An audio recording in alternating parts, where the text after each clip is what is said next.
नमस्कार दोस्तों, स्वागत है आपका अपने चैनल जीके 25 ट्रिक्स पर।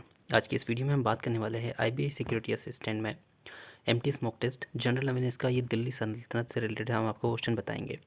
जितने भी क्वेश्चन आपको बताए जाएंगे सभी के सभी बहुत ही ज़्यादा इंपॉर्टेंट होने वाले हैं और आने वाले एग्जाम से आपके ज़रूर पूछे जाएंगे। तो स्टार्ट करने से पहले अगर आप चैनल पर नए हैं तो चैनल को सब्सक्राइब कर दीजिए। आने वाली नेक्स्ट वीडियो के अपडेट के लिए बेल आइकन को प्रेस कर दीजिएगा। आइए फर्स्ट क्वेश्चन स्टार्ट करते हैं। तो पहला क्वेश्चन है, इब्राहिम लोदी का मकबरा कहाँ स्थित है? ऑप्शन है गुड़गांव, पानीपत, जिंद या फरीदाबाद। तो देखिए, इब्राहिम लोदी का जो मकबरा स्थित है वो है पानीपत में। सेकंड ऑप्शन जो है राइट आंसर है इब्राहिम लोदी। इब्राहिम खान लोदी का मकबरा पानीपत नगर निगम द्वारा बनाए गए एक उद्यान में स्थित है। यह मकबरा सूफी संत बू अली शाह की बरगाह के करीब तहसील कार्यालय के पास स्थित है। तो बहुत इंपॉर्टेंट है, याद रखिएगा इसको। 21 अप्रैल 1526 को मुगल बादशाह बाबर के खिलाफ लड़ते हुए पानीपत की पहली लड़ाई के दौरान वह हार गया और मारा गया था। इब्राहिम लोदी। तो ये जो युद्ध हुआ था ये 21 अप्रैल 1526 को हुआ था और बादशाह बाबर के खिलाफ, मतलब बाबर और इब्राहिम लोदी का हुआ था। अगला क्वेश्चन है, मोहम्मद बिन तुगलक ने अपनी राजधानी को दिल्ली से दौलताबाद में क्यों स्थानांतरित कर दिया था? तो मोहम्मद बिन तुगलक, ऑप्शन है आपके दक्कन के साथ सांस्कृतिक और व्यापारिक संबंध विकसित करने के लिए, अपने देश को मंगोलों के आक्रमण से बचाने के लिए, दक्षिण भारत को बेहतर ढंग से नियंत्रित करने के लिए या अपने देश को अफगान के हमले से बचाने के लिए। तो मोहम्मद बिन तुगलक ने अपनी राजधानी दिल्ली से दौलताबाद में जो स्थानांतरित की थी वो की थी दक्षिण भारत को बेहतर ढंग से नियंत्रित करने के लिए।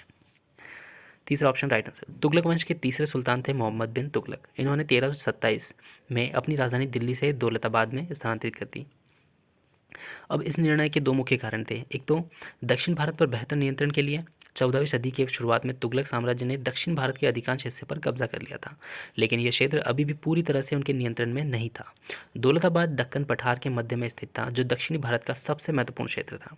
अपनी राजधानी को दौलताबाद में स्थानांतरित करके मोहम्मद बिन तुगलक ने जो है दक्षिणी प्रांतों के करीब हो सकता था और उन्हें बेहतर ढंग से प्रशासित कर सकता था। हालांकि राजधानी के दौलताबाद में स्थानांतरित करने के बाद यह जो निर्णय है उसको बहुत ही ज़्यादा महंगा पड़ गया और एक असफल निर्णय रहा।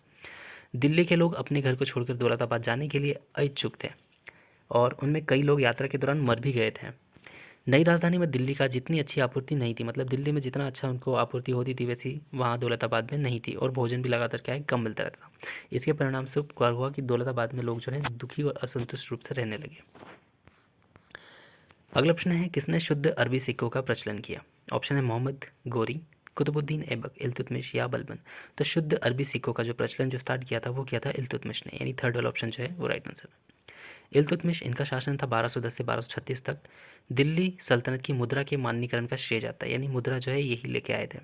उन्हें पहली बार शुद्ध अरबी सिक्के चलाए, अतः ऑप्शन राइट आंसर है। उनके द्वारा स्थापित मुद्रा प्रणाली अनिवार्य रूप से दिल्ली सल्तनत में बची रही।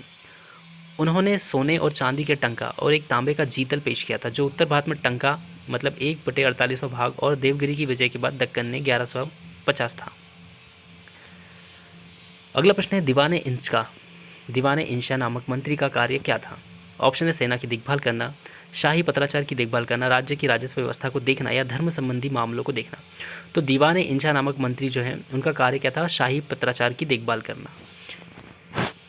दिल्ली सल्तनत 1206 से 1526 तक रहा था और इसके अधीन के प्रशासन में दीवाने इंशा नामक का एक विभाग था। दीवाने इंशा एक विभाग था।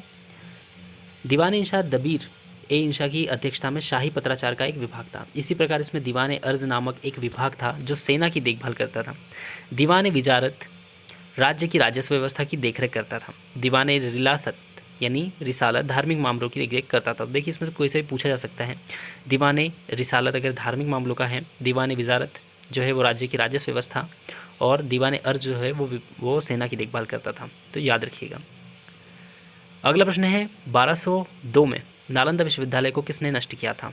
बहुत ही इंपॉर्टेंट क्वेश्चन है।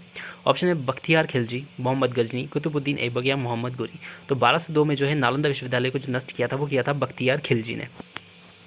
फर्स्ट वाला ऑप्शन राइट आंसर है बख्तियार खिलजी। इन्होंने 1202 में नालंदा विश्वविद्यालय को नष्ट कर दिया था। बख्तियार खिलजी ने उत्तर भारतीय मैदान इलाकों में अपने आक्रमण के दौरान कई बौद्ध और ब्राह्मण विद्वानों का नरसंहार करते हुए नालंदा और विक्रमशिला विश्वविद्यालय को नष्ट कर दिया था। तो याद रखिएगा बख्तियार खिलजी। अगला प्रश्न है, निम्नलिखित में से किसने इक्ता प्रणाली को समाप्त कर दिया था? इक्ता प्रणाली या इक्ता प्रथा आपने कई बार पढ़ा होगा।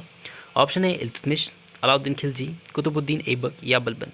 तो इक्ता प्रथा को किसने समाप्त किया था? अलाउद्दीन खिलजी ने। सेकंड वाला ऑप्शन जो है वो हमारा राइट आंसर है। अलाउद्दीन खिलजी ने इक्ता प्रणाली को समाप्त कर दिया था। इक्ता प्रणाली इल्तुतमिश के शासनकाल के दौरान शुरू की गई थी, यानी इल्तुतमिश ने इसे शुरू करवाया था और अलाउद्दीन खिलजी ने इसे खत्म करवाया। एक अनूठी प्रकार की भूमि वितरण और प्रशासनिक प्रणाली थी। इक्ता प्रणाली में दिल्ली सल्तनत की भूमि को इक्ता नामक कई बड़े बड़े छोटे इलाकों में क्या है विभाजित कर दिया गया था, तो उसको समाप्त कर दिया गया था। अगला है दिल्ली सल्तनत में चांदी का टंका सबसे पहले किसके द्वारा जारी किया गया था? दिल्ली सल्तनत का चांदी का टंका सबसे पहले, ऑप्शन है गयासुद्दीन बलबन, इल्तुतमिश, रजिया सुल्तान या कुतुबुद्दीन ऐबक। तो देखिए चांदी का जो टंका है इसका पूरा श्रेय, जो सिक्कों का श्रेय जो है वो इल्तुतमिश को जाता है। सेकंड वाला ऑप्शन जो है राइट आंसर है। इल्तुतमिश प्रथम तुर्की शासक था जिसने शुद्ध अरबी सिक्के जारी किए थे। मुद्रा व्यवस्था में उसका योगदान सर्वाधिक है क्योंकि उसने चांदी का टंका और तांबे का जीतल जारी किया था।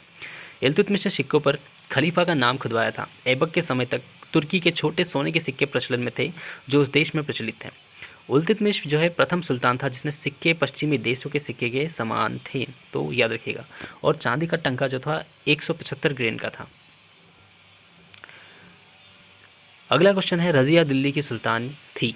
ऑप्शन है 1211 से 1236 तक, 1236 से 1240 तक, 1240 से 1243 या फिर 1243 से 1246 तक। तो रजिया जो दिल्ली की जो सुल्तान थी वो थी 1236 से 1240 तक, सिर्फ 4 साल तक जो है इन्होंने शासन किया था। रजिया सुल्तान दक्षिण एशिया की पहली महिला थी, याद रखिएगा, और वो एक शासक थी और उन्होंने 1236 से 40 तक शासन किया था, इसलिए जो सेकंड वाला ऑप्शन जो है हमारा राइट है, रजिया सुल्तान।